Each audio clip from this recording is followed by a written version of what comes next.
You and President Trump are here to bolster Senator Cory Gardner's chances of re-election. He's struggling with some Colorado Republicans who don't think that he's conservative enough.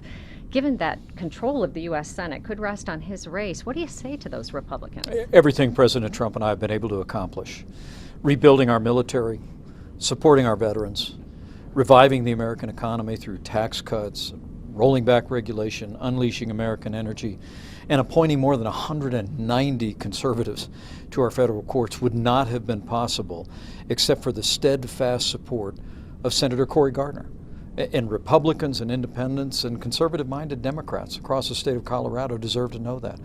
Senator Gardner has been there every step of the way, supporting this president and supporting an agenda that's made America great again. So you know, our biggest voting bloc here is unaffiliated voters. Many of them are right-of-center voters who really appreciate those policies that you just talked about. Right. But they have some concerns about things like the president's criticism of the AG, for example, talking about ongoing cases, the Ukraine. Do you consult the president on these matters? Do you talk about the potential impact on the election?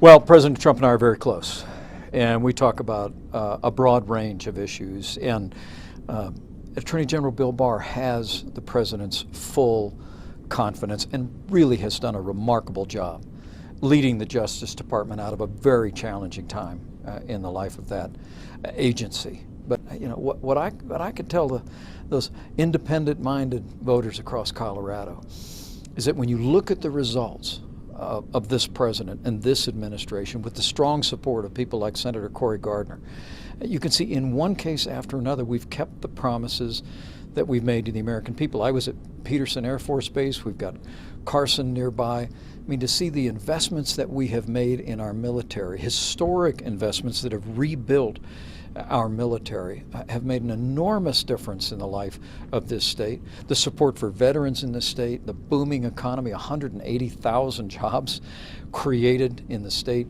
of Colorado just in the last 3 years alone. It's the results we're going to be talking about all across the country and here in Colorado, and we know it's going to lay a great foundation for victory in November of 2020. We have time for one last question. So in 2016, President Trump turned out 100,000 more Republicans than came out for our gubernatorial election in 2018 with Walker Stapleton. What do you say to those Republicans to fire them up, get them out to the polls to vote, not just for President Trump, but Gardner too? Well, I think the president being here today and in Colorado Springs, telling our story of the difference that his leadership and that Senator Gardner's support has meant to the people of Colorado, and just how important this election is to keeping America growing and going in the right direction. We'll be all a part of that message.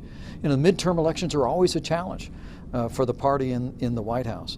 But in 2020, President Donald Trump is on the ballot, and we know the people that are going to come out, are going to support this president for 4 more years, are going to support Senator Cory Gardner for 6 more years, and we're going to work to elect allies all across the country in state houses and on Capitol Hill.